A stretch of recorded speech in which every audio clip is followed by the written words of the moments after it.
নির্বাচন ব্যবস্থার সংস্কার কমিশনের কিছু সুপারিশের বিষয়ে ভিন্নমত জানিয়েছে নির্বাচন কমিশন। ঐকমত্য কমিশনকে চিঠি দিয়ে নির্বাচন কমিশন বলেছে, এইসব সুপারিশ বাস্তবায়িত হলে ইসির স্বাধীনতা খর্ব হবে।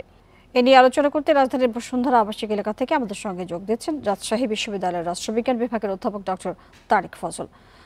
ডক্টর তারেক ফজল, আপনাকে স্বাগত জানাচ্ছি। যেটি জানতে চাই যে নির্বাচন ব্যবস্থা সংস্কার কমিশন আর নির্বাচন কমিশন কি এখন মুখোমুখি অবস্থানে?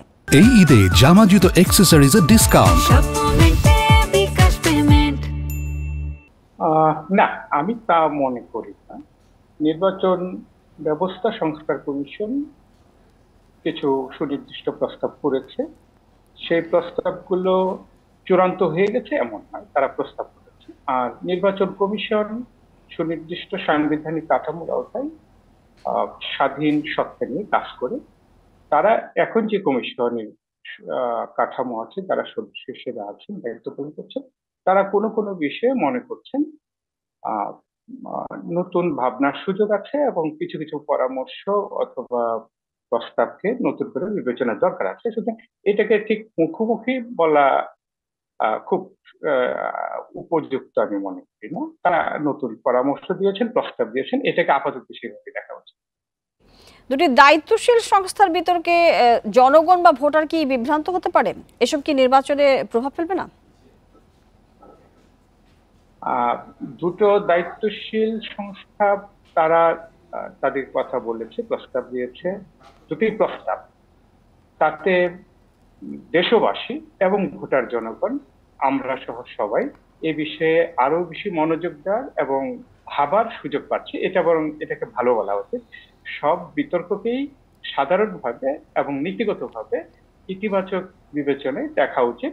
তাতে করে আমরা আরো ভালো সিদ্ধান্ত এবং ভালো ফলাফলের কাছাকাছি যাওয়ার সুযোগ পাবো। সুতরাং এটাকে ইতিবাচক ভাবে দেখার সুযোগ আছে।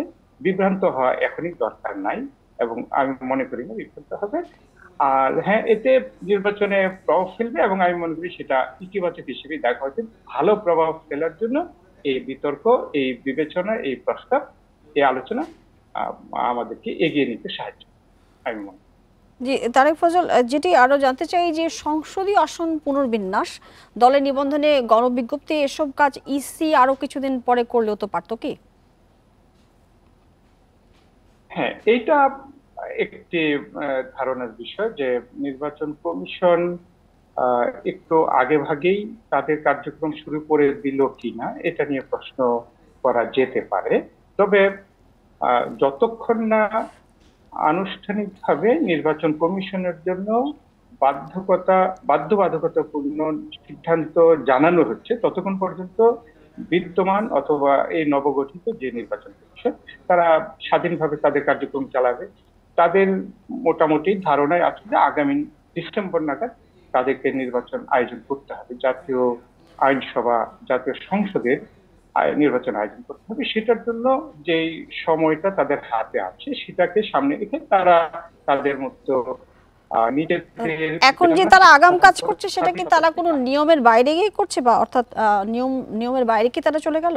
অর্থাৎ নির্বাচনের তারিখ ঘোষণার পর থেকে কি কাজ করবার কথা কিনা?